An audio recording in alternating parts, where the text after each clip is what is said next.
Nigerian Folktales.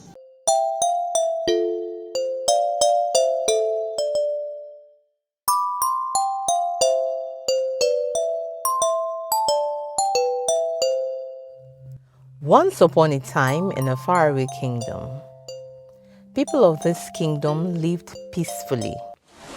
It rained in due season, therefore the farmers were happy because their harvests were bountiful. People of various vocations in the kingdom, fishermen, hunters, traders, housewives, and even the children were all happy and contented.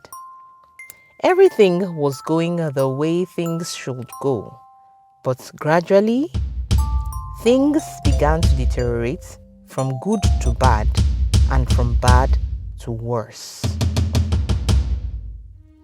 The people of this kingdom began to ponder on the event of things. Have you noticed that it hasn't rained for 8 months now? Said one of the two gossips one evening on their way from the market square. Lóòótọ́ ni o, Replied the second gossip. I even overheard Baba Wero telling his wife the other day that he couldn't catch more than 1 or 2 fish that day because the river at Oketu, where he usually do his fishing, is fast becoming shallow.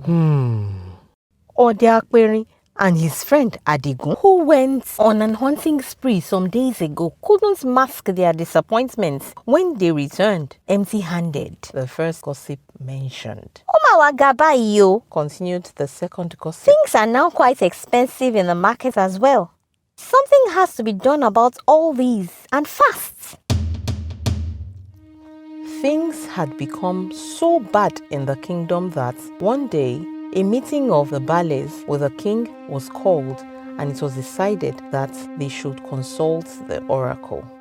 They consulted the oracle, and it was made known that for peace and tranquility to be restored in the kingdom, they will have to get a jeweled box that could only be found in the gravely evil forest.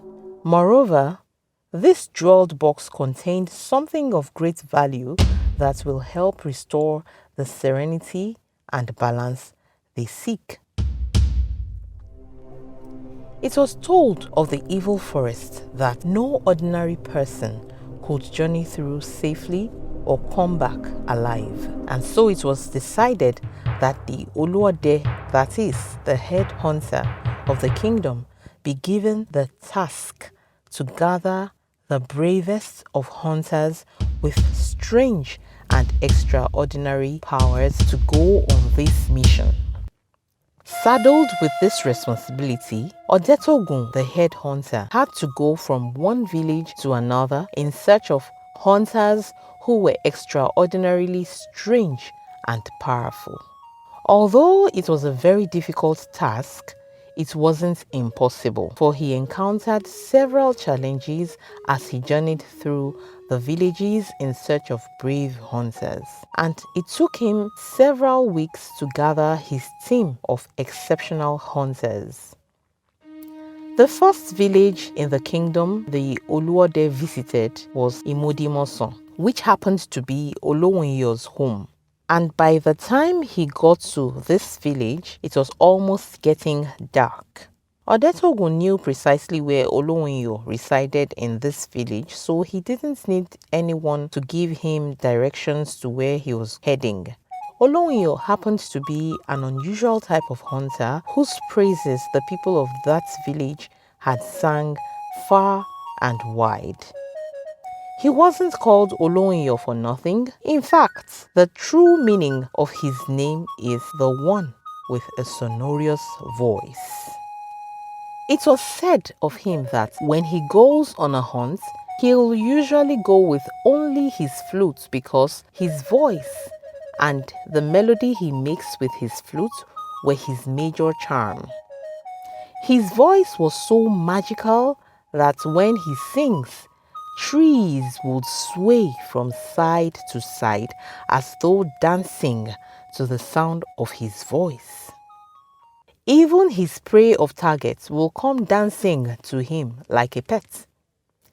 It was from a distance that some things began to catch his attention as he got closer to Olonyo's abode. First off, he wasn't the only one drawn towards the direction of the song he was hearing. Secondly, the trees swayed from side to side. Even the gentle breeze around him seemed to dance in compliance with the same direction, as though guiding him to where Olonyo was seated as he sang his lyrics so melodiously before an enchanted audience. Shere irele erena igbe ebibi okudu agemo ogun owena owawa belu ope. Shere irele erena igbe ebibi okudu agemo ogun owena owawa belu ope. Before long, Olonyo stopped his musical show to salute his visitor. Ekabo, you are welcome, Oluode. He said in greetings to Odetogun. What brings you to my village? And so, Odetogun related the king's message to him, and he agreed to go on the mission. The next village Odetogun had to visit to get another one of the strongest and bravest hunters of the kingdom was Ajanoku's village, and he had to go in the company of Olonyo for some reasons. One of the reasons is the fact that apart from being a hunter, Ajanoku was a warrior, a fierce one at that. And although there were many strong and brave hunters in this particular village, Ajanoku was the bravest and strongest of them all. In the past, he was one of the warriors that was called upon to defend the kingdom's honor in battle. He had also gone for several competitions outside the village that proved him to be the best. All these, including his magical prowess and charm, made him so fierce that he became feared by most people in his village. Members of his family couldn't stand his fury whenever he gets angry because, according to them, his anger was in similitude to that of Shango Olukoso, the god of thunder. It was even rumored that he just might be one of the great-grandsons of Shango. Just so you better understand Ajanoku's fury, you may need to hear the story of Shango Olukoso, also known as Obakoso. Shango was a very powerful king in the kingdom of Oyo. With a towering height, he was dark in complexion and strikingly handsome. He had 3 wives, namely Oba, Oshun, and Oya. Even before becoming the 3rd Alaafin of the Oyo Empire, Shango was a dominant, fierce, and brave warrior. He was vast in magic and had gained mastery of many charms and potions, which made the people of his kingdom perceive him to be a supernatural being. But then, anger was his strength as well as his weakness. In fact, it was his bane. It was said that when he got angry, fire will come out of his mouth and eyes. Shango wasn't much of a lover. However, he cared for his wives, for they were no ordinary beings themselves. Oba was an excellent bata dancer like Shango. Oshun was the most beautiful of his 3 wives and an excellent cook, while Oya was the most powerful of the 3 wives and a shapeshifter, for she could change in body form from an animal to a human and from a human into an animal. Some even said that it was the combination of her powers and that of Shango's that brought about lightning and thunder, for she was very powerful indeed. Nevertheless, Oshun happened to be the most favored wife of Shango because of her cooking. As the saying goes, the way to a man's heart is his belly. Therefore, Shango would always go to her for his food, whether it was her turn to cook or not. This made Oba very jealous of her, for she thought that she should be the one to have that right over their husband, being the first wife. She tried all she could to make Shango appreciate her food, but it seemed as though the spell of Oshun's food and the allure of her beauty was much too strong to break. One day, Oba did the unimaginable thing. She went to her rival, Oshun, for help in getting their husband's attention. And so she said, "Our husband prefers only your food. Please tell me, I beg of you, your secrets." Oshun was taken aback by Oba's foolishness. How can a woman be stupid enough to think that her rival will be willing to tell her the secret of her success? Ridiculous indeed. She thought to herself. So she pretended to be nice and told Oba a lie, saying, "You would have noticed by now that I cannot do without wearing a scarf over my head.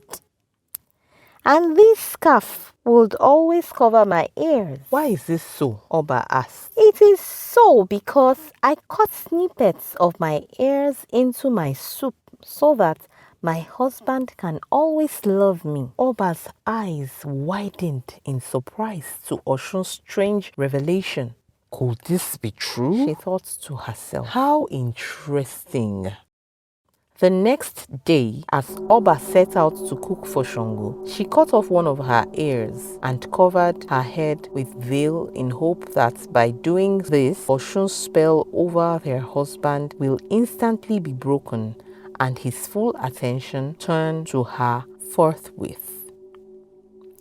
And so it was that when Oba served him upon his return, Shango noticed a strange meat in his soup. "What type of meat is this?" he asked. Then Oba responded to him saying, "Oluwami, so that you can love me the most, I have cut off my ear and put it in your food." "Are we cannibals?" Shango roared in a rage.